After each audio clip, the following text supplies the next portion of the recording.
What's up, everybody? It's just about time to dive into the boys' season finale. I woke up like this. This is how I'm gonna watch the show. Hey, what's going on, everybody? My name is Corey, better known as the Seaman, and I want to welcome you to another edition of the Seaman's Cinema Sit Down and Back. One final time for little boys chat. That's right, man. We're wasting no time, so why don't you just pull up a chair, take a seat. We're getting ready to dive in, spoiler free, into The Boys, Season 2, Episode 8, What I Know. The season finale is upon us, and I give Mr. Homelander, Mr. Anthony Starr, a little credit. He said this was going to be a mind-blowing episode. And it is, for sure. I don't think it cracks my top 3, but it's definitely in the top half, so it comes in around number 4. It's right in that 3-4 area, I think, on favorite episodes of the year for me. It does start a little slow. There's some nice laughs and some stuff at the beginning, but the last 20, 30 minutes, put on your spoiler caps, boys and girls, if you want to watch these reactions, because it's going to spoil everything. But take a look at what happened this week while I watch the episode. Please, I'm begging. A plum gig at Fox. Mom, okay. Oh, plasma walls. That's exactly what we're going to do. I said you heard Mallory. She said all we need is enough Big black box. Sorry, you didn't ask us to lie. some shit birds. Whoa!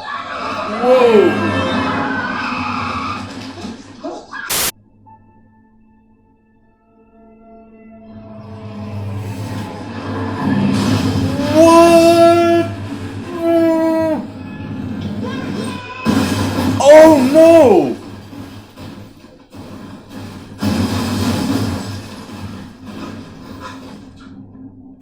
There you are, you slippery little bitch! How's I'm she? assuming it's you who sent all those lies to the press. They're not lies. The pictures are clearly deep fakes and you're a lying slut. Oh my sweet. Wait, what?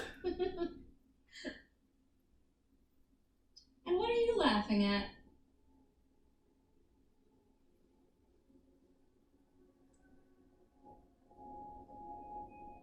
She says the truth is, she's gonna stick her boot up your Nazi kitty.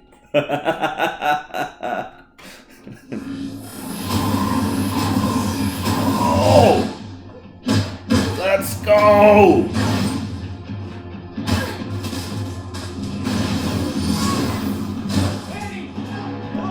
Cutie, shut up, man. This is the God's only chance!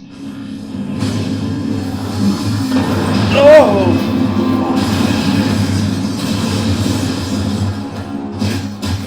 Oh, baby girl, I love it.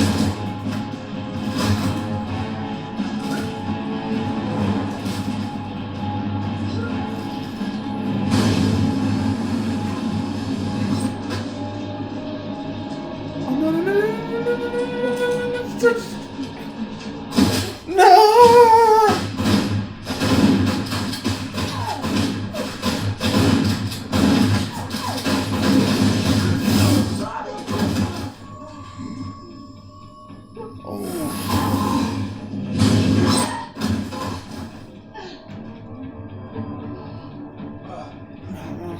Oh, cute. Hey, Crouch. Oh! Oh, good, yes, okay. Whew. So she really is. Oh, yes, let's go. Girl power.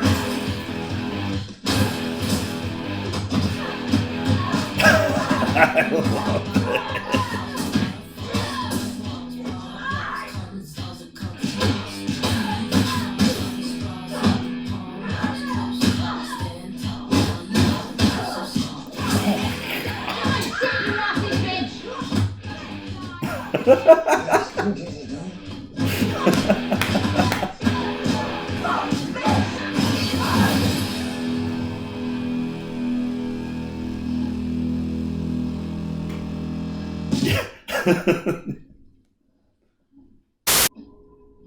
Oh my.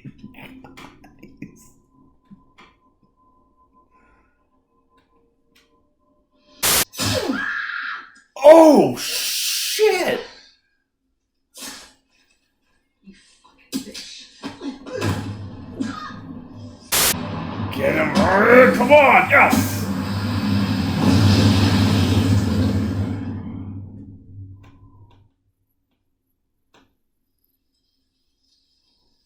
Oh my. What did he do?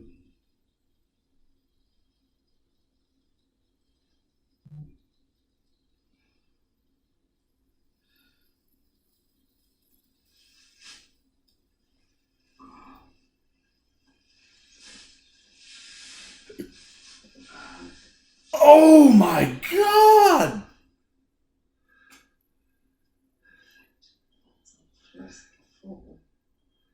Im Schatten einen Apfelbams.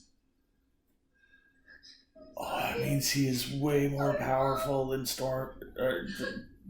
Homelander. Oh no! No, no, no, no, no, no, no, no. Hold on.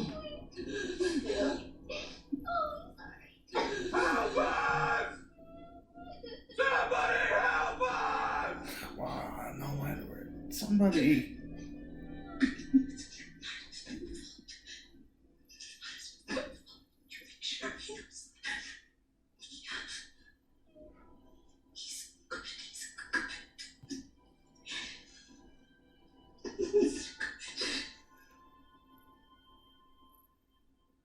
You promised me you keep him safe.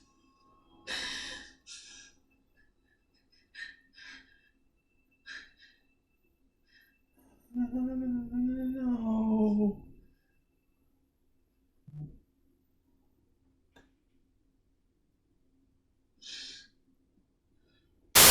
Yes! Yeah! AJ back, baby! Woo! Yeah! Yeah! All right! So they took him? Fuck yes, they did! Well, shit! Peace out, bitch! It's terrible blowjob! I did everything you asked, and when I found out that we're all just fucking do whatever the fuck I want! Jesus. Fuck I want! Congratulations.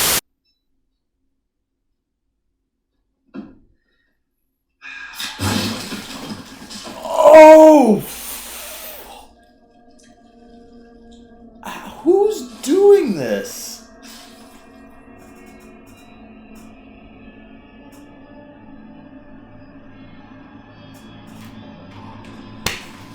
What? Really? Oh no! Oh my god! Man, I tell you, the end of this episode. We will get there, maybe, sort of. It's going to be really hard and tricky to talk about this episode because pretty much everything is a spoiler. But as I was saying, the beginning of the episode, a little bit slower. It's been a good mix of story and action and craziness throughout the whole year. This one just kind of happened to be split right down the middle, which sort of got me a little worried watching. Like the first half hour was kind of moving slow. It was setting up a lot of chess pieces, something the boys has been phenomenal at all year. And this episode, despite that slow start, really does just finish getting its pieces set up, and then the last half hour you get to see and get all the payoffs of all the different pieces they've been setting all year.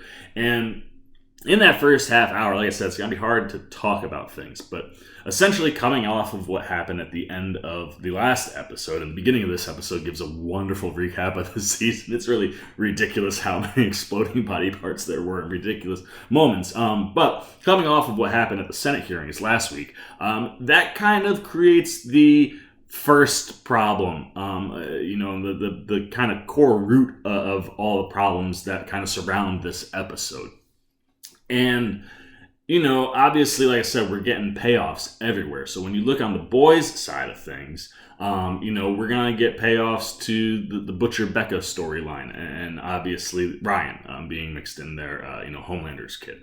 We're also getting payoffs on that Homelander and his kid's storyline. Everything that they've set up. We get some major payoffs with the Victoria Newman and the Congress angle of things and how to take down Vought.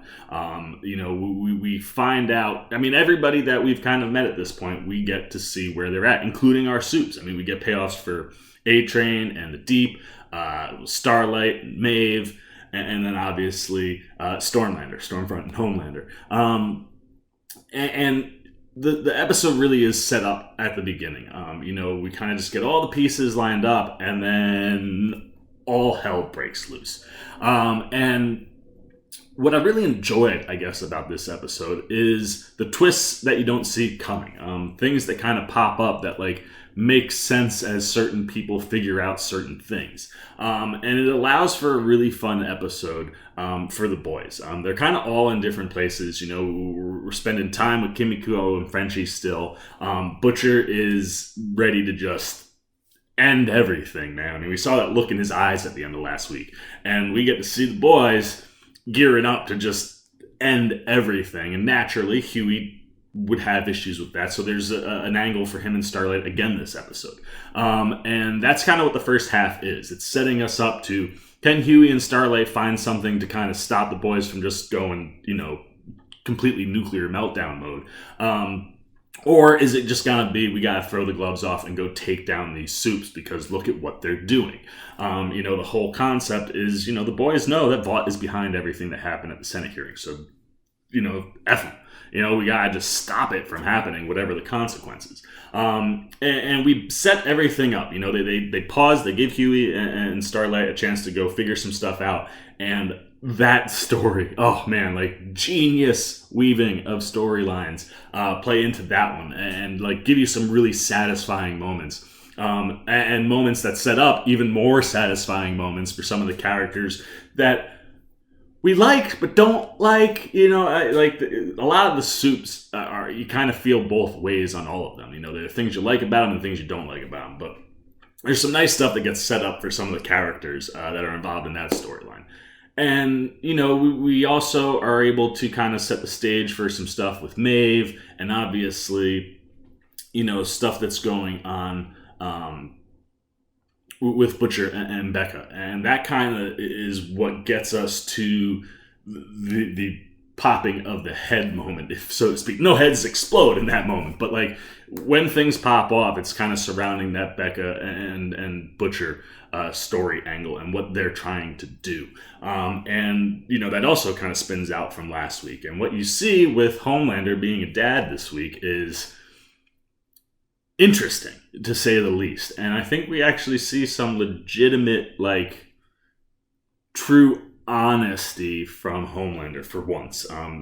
He has a really, really nice moment with Ryan in the episode, but you continue to just see the pressure that Stormfront is putting on everything, and it's creating a lot of tension, and you feel like all the characters are getting to a breaking point, and that's where we hit the middle. And that last 30 minutes from there on out is just a wild ride, man.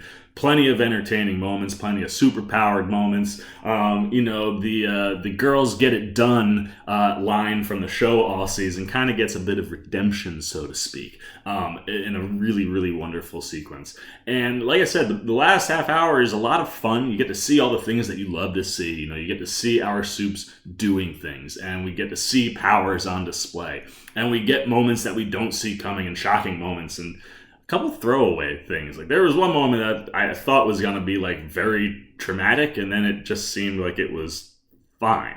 And almost made me go are there going to be consequences for anything in this episode? And there are plenty of consequences, trust me, by the time we get to the end. But the thing that Eric Kripke and this team really pull off this episode is setting up next season. And I will gloat a little bit. My thought that the Church of the Collective might play a role in where we go next season was right.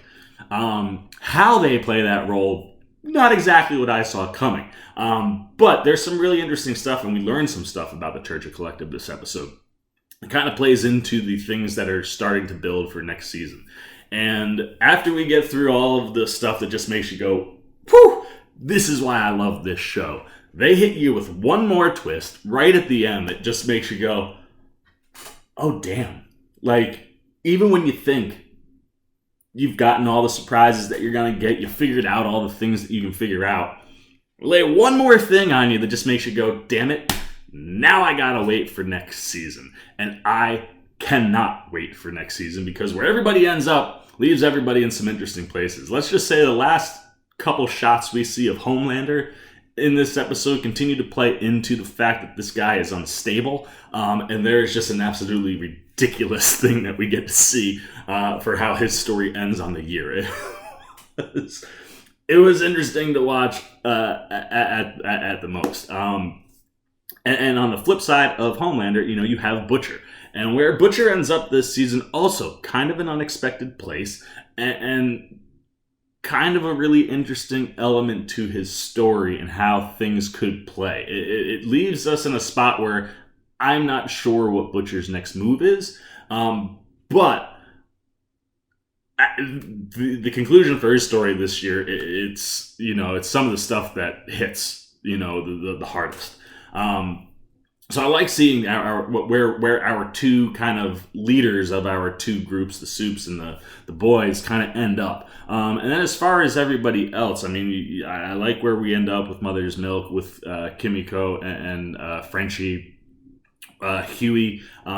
Huey is going to have a very interesting role come next season. You watch. But where he ends up and where Starlight ends up, set up some things where, again, Starlight, I'm not sure what's completely ahead of her, but I like some of the things that we know will be a thing, and it'll be interesting to see where she falls and how she plays into next season based on where she gets to. And then I think that covers all of the Boys, yes. And then on the Soup side, I mean, Stormfront, I'm interested to see where that storyline goes next year based on where she ends up at the end of this season. A lot of interesting stuff around the Stormfront storyline this week, and Aya Cash gets some pure gold to chew on, man, and she really lights it up this week.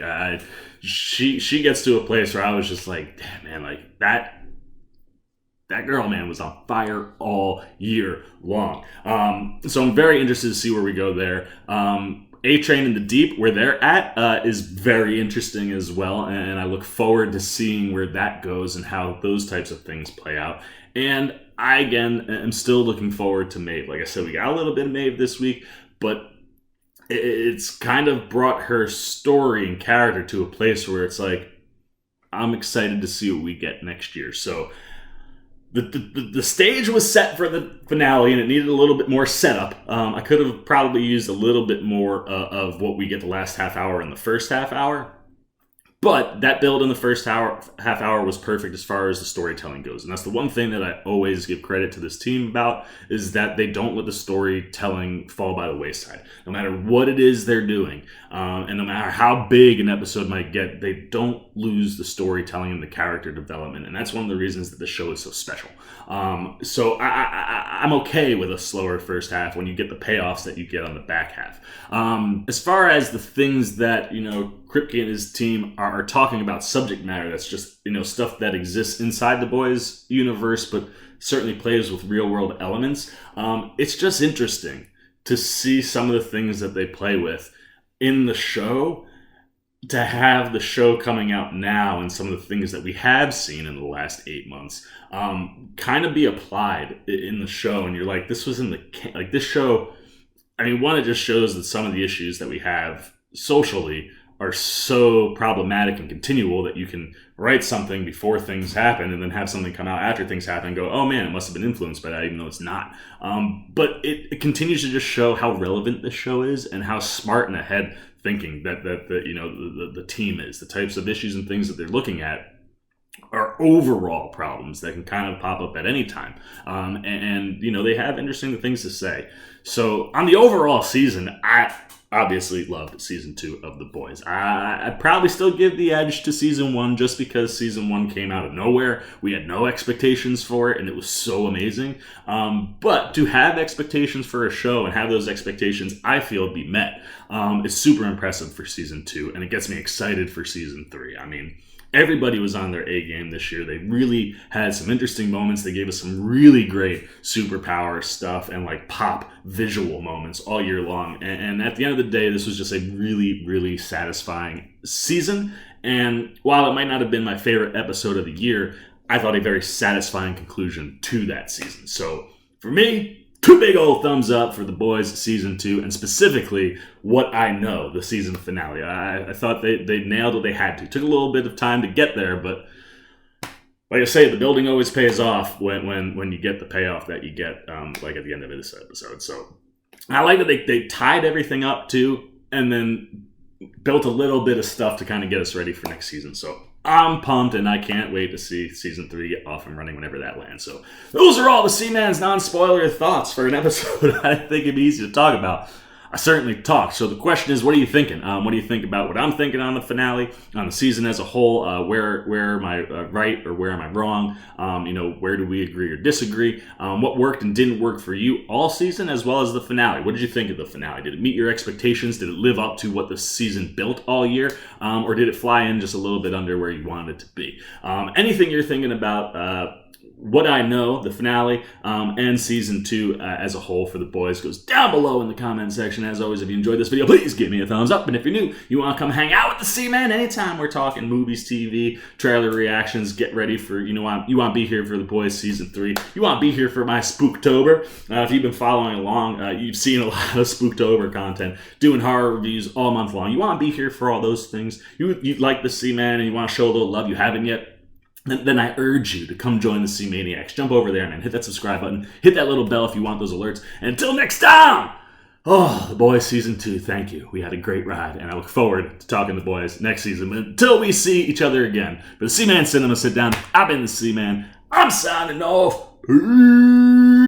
Well, you guys are still here. You must be looking for some more content. Well, don't worry. Seaman's got you covered, man. You got videos like this guy and this guy. And if you haven't yet, and you want to come check out all the Seaman goodies, join the Cinema Sit Down Squad, man. Hit that subscribe button. And don't forget to hit the little bell down below that, too, so you can get alerts every time I make new videos.